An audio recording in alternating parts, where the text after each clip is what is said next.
friends! So I'm still catching up on filming and editing and uploading and everything like that, but I am actually filming this one on time for this week's 5 frugal things, which are not even 5 frugal things. There are 2 wins and 2 fails, and one of the fails is a doozy. So yeah, here we go. Yep, you read that title right. I had a $500 frugal fail, and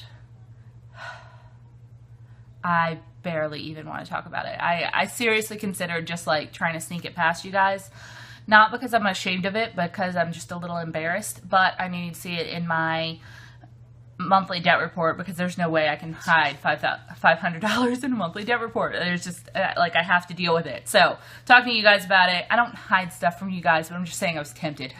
I was so tempted. So, but let's do the wins first. I started work this week, and there is unlimited free coffee, like nice coffee. There's a full like coffee bar upstairs for the people that work in my department, and you can just go up there and make yourself some beautiful coffee and tea, and there's this huge bar, and I can go up there anytime I want, and I'm gonna need to get out my Smile Brilliant kit again, because I'm gonna get those coffee stains back. So yeah, that's a fun win. I don't have to pay for coffee at work. When I went and toured the office, I had noticed, because I noticed when there's not a coffee machine in there, and I was a little worried that like maybe the people I'd be working with didn't drink coffee, which my boss is an ex-journalist, so I had a feeling he was getting it from somewhere, because there aren't a lot of journalists that don't drink an inordinate amount of coffee. Well, they either drink coffee or they drink other things, but most of them drink coffee. A lot of them do both, but I'm a coffee drinker, so I was looking for a coffee machine. There wasn't one, and I was a little worried I'd have to go to like people would like go to the little cafe in the building, or the little Starbucks on campus, that kind of thing, but there isn't. There's a coffee bar upstairs, so that's wonderful. Next up, I was covering a night event this week for work, and at it there was pizza. So I had pizza and some little snacks type things while I was covering an event, and I didn't have to make myself dinner that night, which was really nice. So those are my 2 frugal wins. It's been a insanely busy week, and I haven't actually been keeping track of a lot of things. It's, first week at work is hard, and it's a lot of hours, and it's a little crazy. So that said, my first fail was that I had to go purchase a parking pass, which is kind of an inevitable thing, I guess. I work at Texas A&M, and everyone has to pay for parking. And maybe if you're the president of the university, you don't have to pay for parking, but everyone that works there and is a student there has to pay for parking. It is $300 a year for your parking spot, and it's not a dedicated spot. You pay to be in a lot, and it's free parking within the lot. So one, coming in kind of where I was, and just I guess the way it works right now, my parking spot is almost a half a mile away from my building, and it kind of smart stuff to pay $300 to walk that far every day. I'm looking into getting a bike, because there are bike racks in the lot where I park. It's actually, yeah, it's a little crazy, and I'm not looking forward to there being weather and having to do it. So I'm looking into getting a bike, and then I can bike from my car to my office and back, and also around campus, because I'll have to do that. So yeah, though I'll also have to register my bike, and I don't know if that costs anything.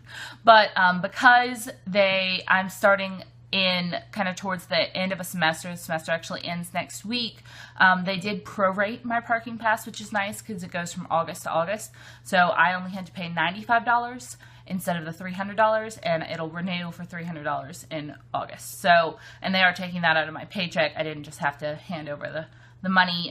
If there had been some sort of discount and I asked to pay for it with cash, I would have done that.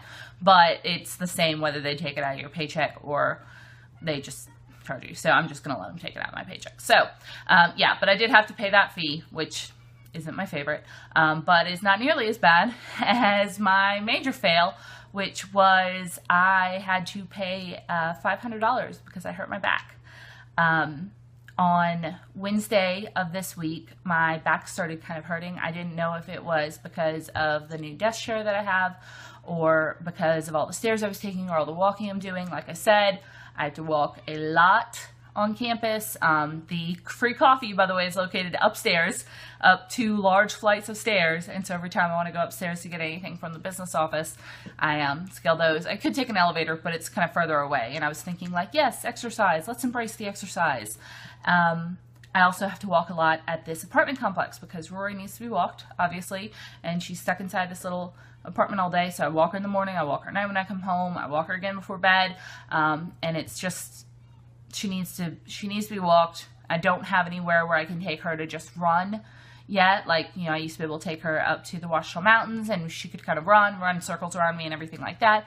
There are dog parks around here. I haven't had the time to take her to one yet, though I think that's going to help. But yeah, I've been doing a lot of walking, a lot of stairs, and I worked some really long hours this week. There were a couple days where I worked more than 12, so I did take breaks to like come home and let Rory out. I feel worried about her. My boss totally understands that, but still, that's a lot of hours and a lot of work on me. So I don't know what happened. On Thursday, it started to get worse, and I tried like a lumbar pillow.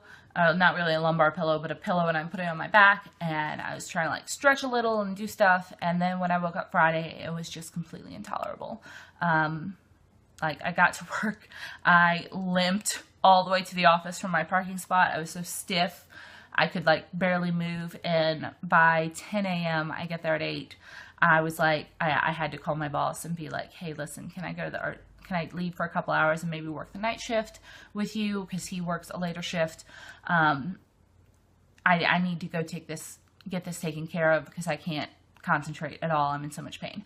I had also taken some muscle relaxers and an anti-inflammatory that were left over from when I hurt my back throwing Rory into a lake last year. And so I had a couple of those. I did not notice that on the package of one of them, it said, don't, only take at bedtime because it will make you very, very sleepy. So I was dealing with being very, very sleepy from medication, even though I'd gotten a good night's rest the previous night, and I was just in so much pain. I was in so much pain, and I ended up going to the urgent care clinic that is right off of campus.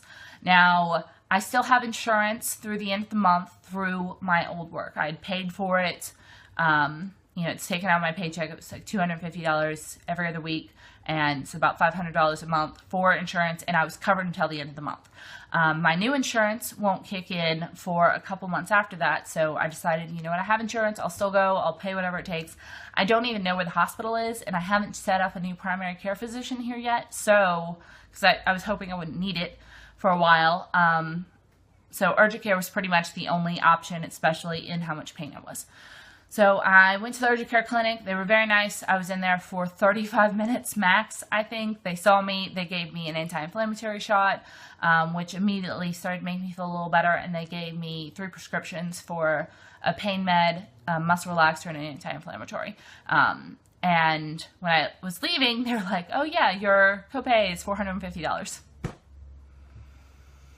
My copay at a regular doctor would have been $35. I have a feeling that I am very far out of network. I haven't talked to my insurance company yet, but I have a feeling they're not going to change anything, and it's just what it is. Probably out of network, probably going to a clinic was just, that's how much you copay. So I also might still get a bill after this for care more than that. I'm hoping that, considering that I only spent 35 minutes in that clinic and saw 2 people, a nurse and then a doctor who came in very briefly to see me, and then I had to like stay there for 15 minutes after they gave me the shot to make sure that I wasn't, gonna like die or something, that it won't be much more than that. My insurance will take care of the rest of that over $450.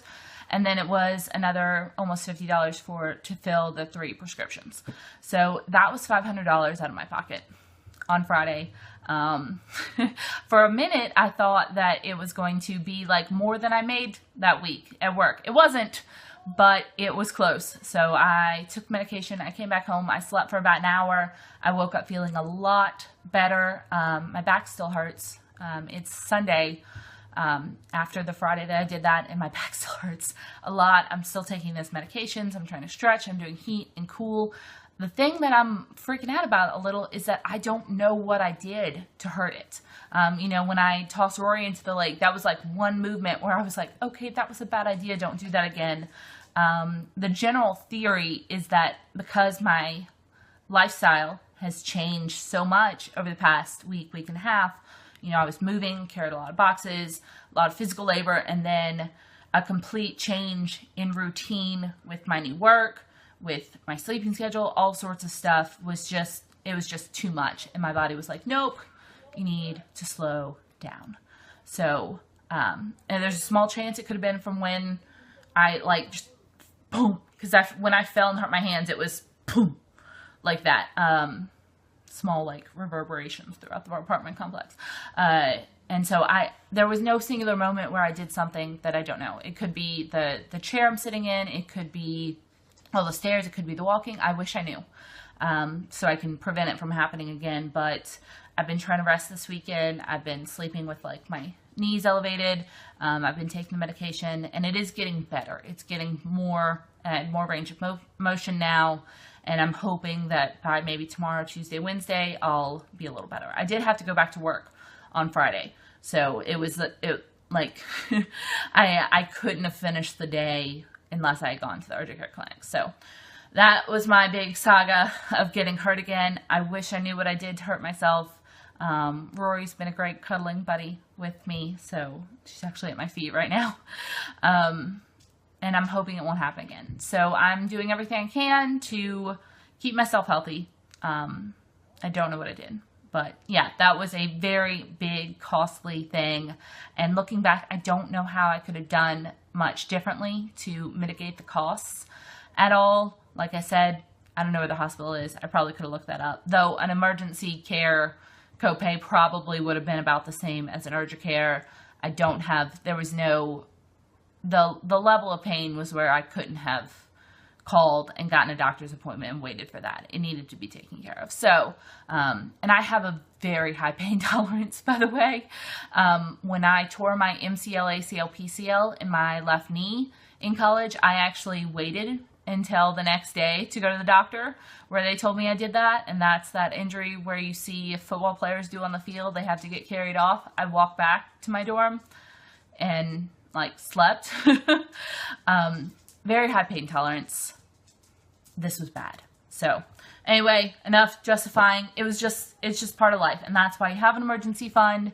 And that's one of the things that I was like, you know what? It's at the end of the day, my health is worth more than $500.